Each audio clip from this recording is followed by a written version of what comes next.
The South American hero played his first game for Argentinos Juniors on the 20th of October 1976, 10 days before his 16th birthday. He stayed with the club for almost 5 years before being transferred to Boca Juniors. After playing for Barcelona, he went to Napoli, where he played the majority of his club games and reached the peak of his career. He went on to play for Sevilla and Newell's Old Boys before rejoining Boca Juniors in 1995. Diego Maradona was born on October 30, 1960, in Lanús, in the Buenos Aires province of Argentina, just south of the capital city in the greater Buenos Aires metropolitan area. He was raised in Villa Fiorito, a shanty town on the southern outskirts of the city. During the 60s and early 70s, Villa Fiorito provided the training ground for a young craftsman learning the trade that would propel him to superstardom. He was born into a poor family. The fourth child of 6, he grew up with 3 elder sisters and 2 younger brothers, Hugo and Eduardo, who both became professional footballers.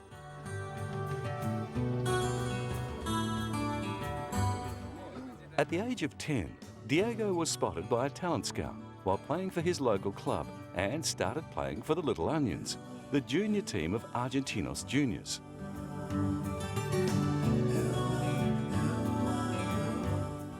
Two years later, he became a ball boy for the First Division games and would entertain spectators at half-time, showing off his wizardry with the ball. While he was at Argentinos Juniors, English club Sheffield United submitted a bid of £180,000 to secure his services. The bid was rejected, but when Boca Juniors upped the offer to £1 million, Maradona was on his way to a new club.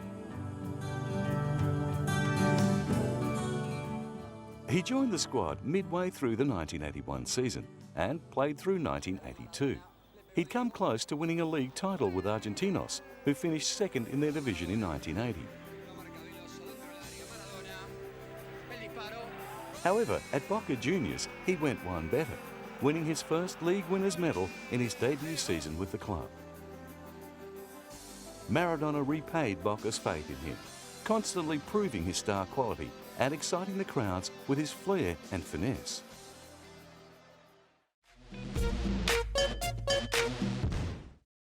In his short stint at Boca Juniors, Diego Maradona couldn't put a foot wrong.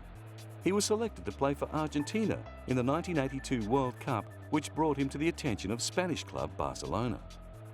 They were so impressed with the young star that they bought him for a then world record fee of £5 million. He went on to help the club win the Copa del Rey, Spain's annual national cup competition, as well as the Spanish Super Cup, but it wasn't all good news at Barcelona. A bout of hepatitis and a broken leg threatened to put an end to his promising career, and Diego needed all his strength and determination to overcome the setbacks. Although he got his football career back on track, off the field he was getting into disputes with the team's directors. With no resolution in sight, Maradona demanded to be transferred out of Camp Nou in 1984. He was snapped up by Napoli in Italy's Serie A for another record fee of £6.9 million. It was here that Diego Maradona really began to catch light. He played a crucial role in delivering the club the most successful period in its history. 1986-1987 was to prove a landmark season for Napoli. They pulled off the double, winning the league title and the Coppa Italia in the same season. Maradona had already earned the adoration of the fans, but after helping make Napoli the first southern Italian team to win the league, he was elevated to the status of club icon, the hero they'd long been waiting for. Napoli placed second in the league the following year, during which Diego continued to dominate, becoming the league's top scorer. The 1988-89 season was to be another successful one. They were runners-up in the league and placed second in the Coppa Italia in 1989. The impressive season also produced a UEFA Cup victory, Napoli's first major European title. They defeated Juventus, Bayern Munich and PAOK on the way to the final, where they defeated VfB Stuttgart 5-4 on aggregate. Another Serie A title came with the 1989-1990 season, and they also claimed the Italian Super Cup in 1990. Unfortunately, however, the Maradona era was nearing its end. Rumours abounded that he'd started using drugs, and he failed a doping test by the Italian Football Federation, testing positive to cocaine. He was banned for 15 months. That marked the end of his reign at Napoli. He left the club in disgrace in 1992. He joined Spanish club Sevilla in 1992, but would never again repeat his previous form. Nor would Napoli win another Serie A title. As well as making a great name for himself at Napoli, some of Diego Maradona's finest moments were played out in the international arena. He made his debut for Argentina on the 27th of February 1977 at the age of 16 against Hungary. At 18, he starred in the World Youth Championship for Argentina before scoring his first senior international goal against Scotland on the 2nd of June 1979. Much to his disappointment, he was left out of the successful 1978 World Cup squad. However, after dominating the National League in the following seasons, the selectors could not deny him again. He played his first World Cup in 1982. Argentina lost their first match against Belgium. However, Maradona starred in the next match against Hungary, scoring twice in a convincing win. They also defeated El Salvador to progress to the second round, where they were defeated by Brazil and eventual winners Italy. Maradona captained the squad to victory at the 1986 World Cup. He was the team's driving force and was the most exciting and dominant player of the Cup. He played every minute of every game, scoring 5 goals and making 5 assists. It was his part in a 2-1 win over England, however, that made him a legend. In the quarter-final match, he scored both of his team's goals, one famous and one infamous. Replays showed he scored the first goal by striking the ball with his hand. The referees didn't notice, and the goal was allowed. It would forever become known as the Hand of God goal. The second goal, however, came to be remembered for very different reasons. Diego dribbled the ball past 6 English players, including the goalkeeper, to score the goal, which was later voted the FIFA Goal of the Century. Maradona also took part in the next 2 World Cup campaigns, during which Argentina failed to dominate. He ended up being sent home from the 1994 competition after testing positive to ephedrine. It marked the end of his illustrious international career and put paid to any hopes of another World Cup victory. Throughout his club and international career, he was revered as a god by the Argentinian fans. As his former teammates shaped up for the 2006 World Cup, he accepted a position as commentator for the Spanish television station Cuatro. After being presented to journalists at a press conference, he revealed his desire to one day coach the national team. Le deseo a la Argentina que salga campeón y si sale campeón lucharé para ser el técnico de la selección campeona del mundo y si no lo es también. Es algo que me debo a mí mismo, que como vos decís, hice muchas cosas, pero esto creo que es la frutilla del postre de toda mi vida, de toda mi carrera. After the resignation of national coach Alfio Basile in 2008, Maradona immediately flagged his interest in the position. Despite possessing little managerial experience, it was announced on the 29th of October 2008 by AFA chairman Julio Grondona that Diego Maradona would take on the position from December. His goal for the team was to reach the World Cup finals, and although they suffered a humiliating 6-1 defeat to Bolivia along the way, equaling their worst ever losing margin, they managed to qualify in 4th place. With his on-field play bettered by none, the World Cup champion often found it hard to keep his feet on the ground. Not only did he possess sublime football skills, he literally had millions of fans in Argentina worshipping him as a football deity. This love for everything Maradona gave the football megastar a warped sense of reality, and pretty soon he would be making headlines for all the wrong reasons. In the mid-1980s, right at the peak of his brilliant career, Maradona slipped into his 2-decade addiction to cocaine. It was allegedly during his 2 seasons with Spanish club FC Barcelona that the Latin American genius first experimented with the banned substance. However, as reported by BBC Sport, it was his transfer to Napoli in 1984 that elevated his newfound pastime into a full-blown addiction. 7 years on, Maradona gave the positive dope test that saw him banned for 15 months. Sadly, he didn't learn his lesson, and in the 1994 World Cup, he was ejected from the tournament, his international career effectively over. However, not all his off-field exploits were controversial. On November 7, 1989, Maradona married longtime fiancée Claudia Villafane at a ceremony held in Buenos Aires. Claudia and Diego had 2 children together, Dalma Maria and Janina Dianora. Despite stating that Claudia was the love of his life in his autobiography, Maradona also revealed that he hadn't always been faithful to her. His commitment issues added to his lengthy drug addictions, and subsequent health problems led to the couple's divorce in 2004 after 15 years of marriage.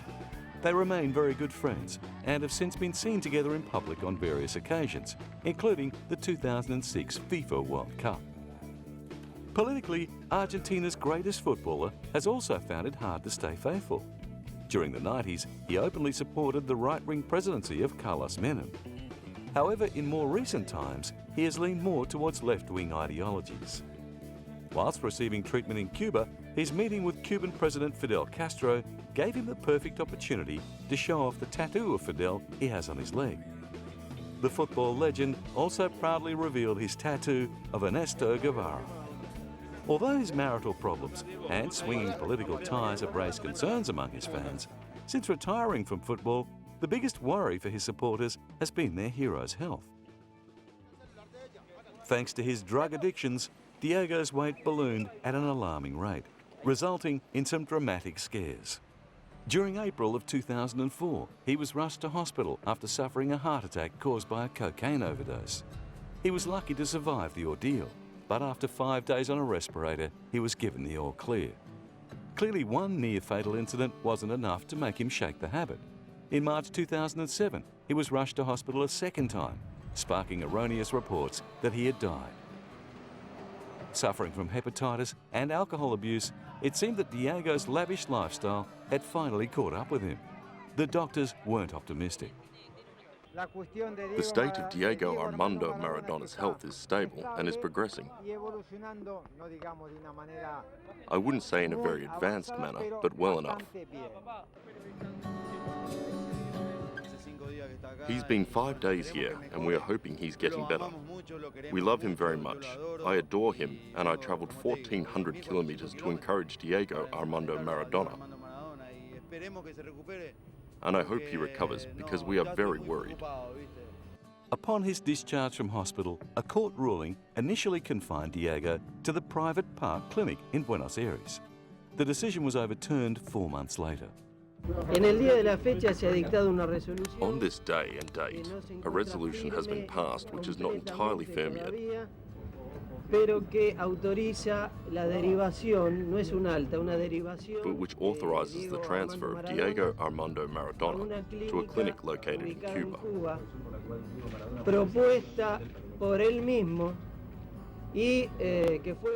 He requested the clinic himself in an audience held days ago.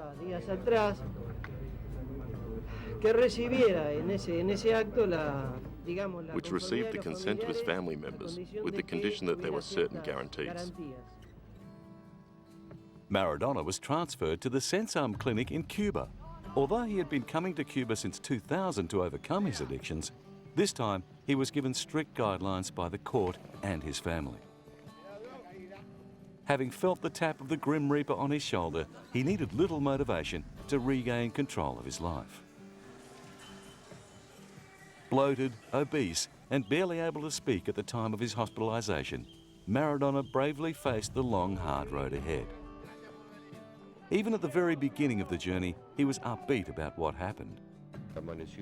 He is stable, his vital signs are normal, and his attitude is positive. He had a good night and is resting and having a good morning.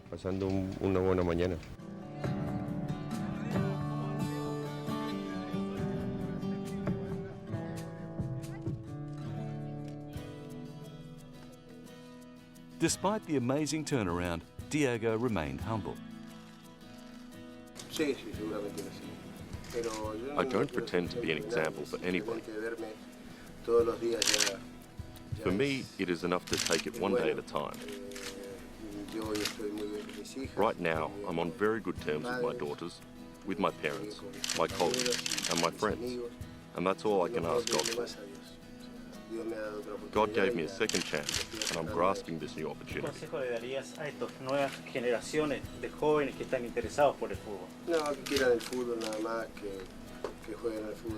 I just tell them to take pleasure in playing football. The money, the millions, that comes along later, naturally.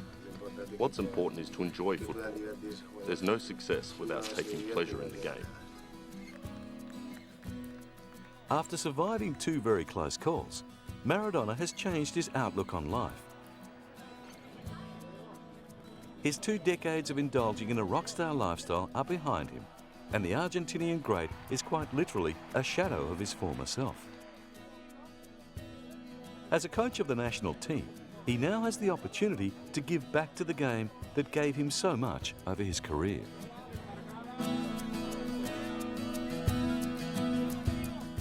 Regularly seen in public smiling and waving to his fans, a much healthier-looking Maradona proudly announced on Argentine television in May 2007 that he had quit drinking and had not used drugs in 2 years.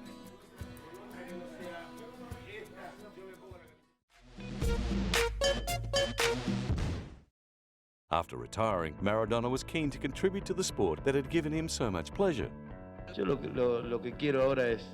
What I would like to do now is to try and give Boca everything that I learned over many years, good or bad, and put them at Boca's service, and we'll see what happens from there. Not only did he plough his knowledge into the sport, he also put in plenty of time through numerous charity events. In May 2006, he took part in a football match called Soccer Aid, a British charity event that raises money for UNICEF. The game, featuring World Cup legends, celebrities and other football stars, is played between England and the rest of the world. Maradona joined other legends like Gianfranco Zola, Brian Robson and Marcel Desailly. 2 years later he was at it again, this time playing in Bolivia to raise money for the victims of the flood that left more than 60 people dead and nearly 100,000 homeless in February 2008. Years earlier, he'd taken part in another friendly match that was organised in his own honour. In November 2001, 50,000 fans crammed into Argentina's Bombonera Stadium to watch the then overweight striker join other football legends in a one-off match between Argentina and the All-Stars. Undeniably a little sluggish, he still managed to pull off some moments of Maradona magic, reminding the crowd of his former brilliance with deft touches and a cracking attempt from 30 metres out. However, the highlight of the match, as far as the fans were concerned, would have to be seeing their hero score twice to claim victory for his team, with both goals coming from penalties. Afterwards, the World Cup hero thanked the crowd for the tribute. I've always tried to be happy while playing soccer and to make all of you happy. I think I achieved that, and the truth is that I didn't expect all of this. This is too much for one person, for one footballer. I thank you with all of my heart.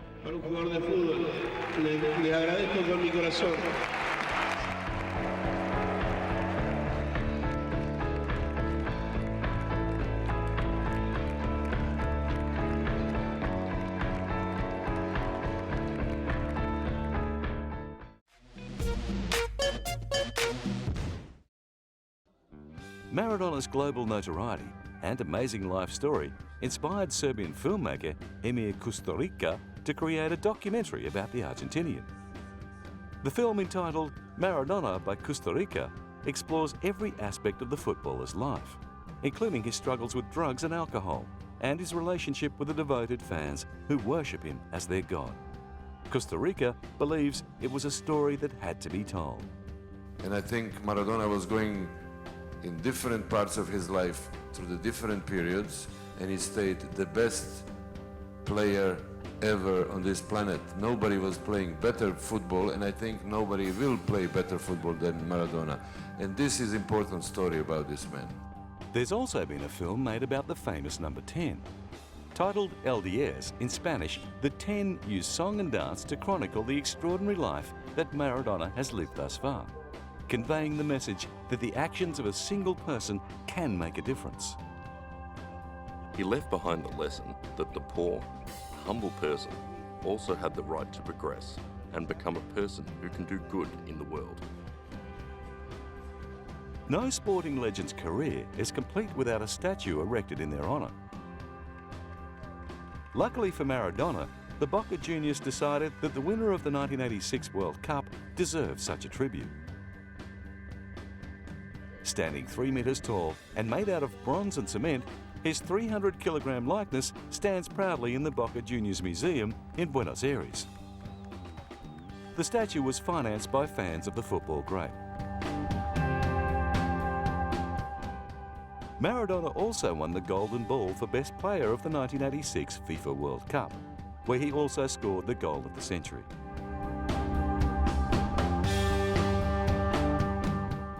With so many devoted fans, it was only a matter of time before one obsessed supporter took his love for Maradona that one step further. And on his 38th birthday, the Church of Maradona was formed.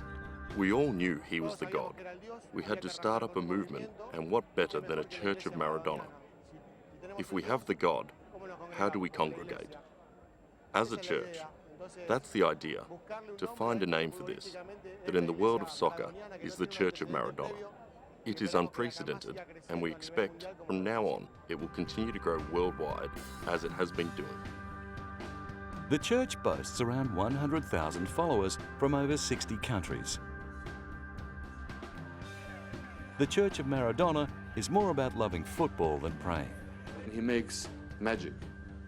Compared to the Roman time and nowadays in which popularity is projected through the football as a supreme sport on the planet, he is qualified to be a god. God or mortal, Maradona certainly brought with him a touch of the divine.